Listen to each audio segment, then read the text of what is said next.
Hi, Robin here for Golf-Digest TV. Now, for some reason, golfers all over the world seem to struggle with the left to right putt, the slice putt, missing on the low side of the hole cup.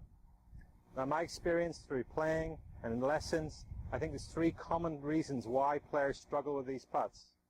I'm going to go through these reasons, the common mistakes. Hopefully you can identify what you're doing wrong. You can start making more of these tricky putts. The first of these common mistakes is in the setup. The slope of the green is going away from you, and instinctively you'll fight the slope. Your weight will go back on your heels. Now this does two things. Firstly, it'll raise the toe of the putter off the ground. That'll make a weak contact. The ball will come off the putter face slower than what you expect. It'll take more break. It'll miss on the low side. Number two, because you're back on your heels, your eye line is now inside the ball. That will encourage the putter to go back on the inside. Again, it'll create a push putt, ball starting to the right side, missing on the low side of the hole cup once again. So it might look something like this.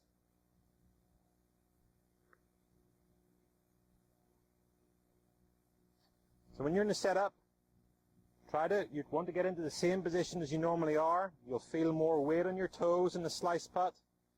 Getting your eyes over the ball, the putter head flat on the ground.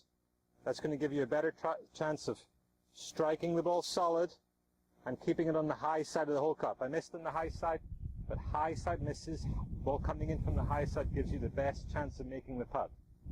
Okay, the second common mistake I see is in the way you look at your target. When you've gone through your green reading process, you'll have selected where you want the ball to start, your aim point. I'm highlighting this with a T-peg in this instance. You'll then set up, aligning your putter face at the T-peg.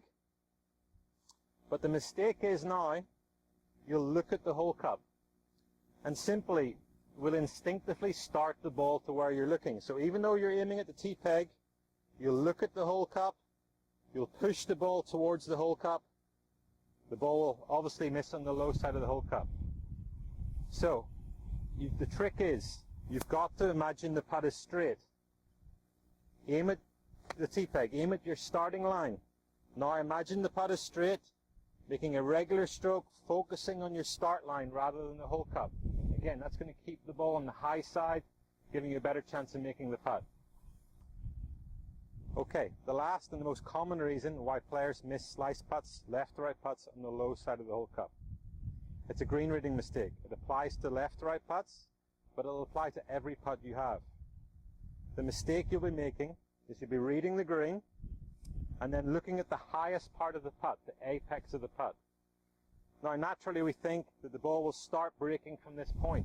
So we aim at the apex, but we fail to understand that the ball will start breaking before the apex. If you aim at the apex, the ball will start breaking early. The ball will miss the apex on the low side. You'll miss on the low side of the hole cup every time. Now in the article this month, there's a good illustration with showing the curve of the ball, the apex, and of what would happen if you aimed at the apex. Take a look at that.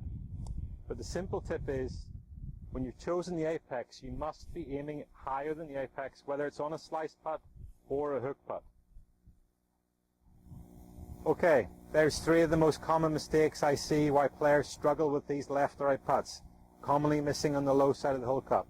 Try to identify which is your mistake, make the change, and I hope it helps you make more of these putts the next time you're out in the course.